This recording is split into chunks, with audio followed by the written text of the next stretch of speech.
चुप रहने की ताकत एक ऐसी आंतरिक शक्ति है जिसे अक्सर कमजोरी समझ लिया जाता है, जबकि वास्तव में यही शक्ति व्यक्ति को सबसे अधिक सशक्त बनाती है। चुप रहना केवल बोलना बंद करना नहीं है, बल्कि अपने विचारों, भावनाओं और प्रतिक्रियाओं पर पूर्ण नियंत्रण रखना है। जब इंसान हर बात का जवाब देने के बजाय मौन चुनता है, तब वह अपने अहंकार को नहीं बल्कि अपनी समझदारी को आगे रखता है। मौन हमें सुनना सिखाता है, दूसरों के शब्दों को, उनके भावों को और कभी-कभी उनके इरादों को भी।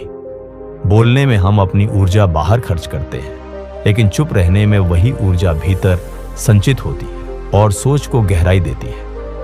जीवन में कई बार ऐसी परिस्थितियां आती हैं जहां शब्द हालात को बेहतर नहीं बल्कि और बिगाड़ देते हैं। वहां चुप्पी आग पर पानी का काम करती है।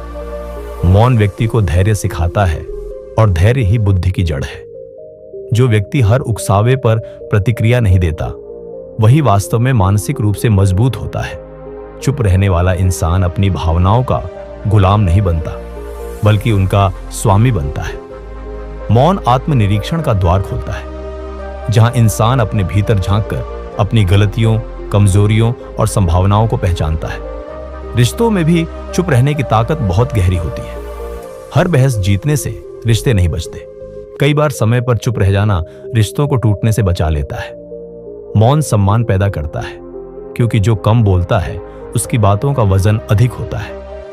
इतिहास गवाह है कि बड़े विचार, गहरे निर्णय और महान परिवर्तन अक्सर शांति और मौन से ही जन्म लेते हैं। चुप रहने से व्यक्ति दूसरों के शोर से दूर होकर अपनी अंतरात्मा की आवाज सुन पाता है, और वही आवाज सही दिशा दिखाती है। आज के शोरगुल भरे युग में जहां हर कोई बोलना चाहता है, वहां चुप रहना एक दुर्लभ कला बन चुकी है। लेकिन जो इस कला को सीख लेता है, वह भीड़ में रहते हुए भी अलग पहचान बना लेता है।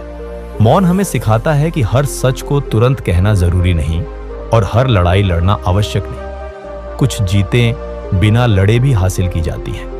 इस प्रकार चुप रहने की ताकत व्यक्ति को मानसिक शांति, आत्मविश्वास, परिपक्वता और गहरी समझ प्रदान करती है, और यही ताकत जीवन की सबसे बड़ी विजय बन जाती है।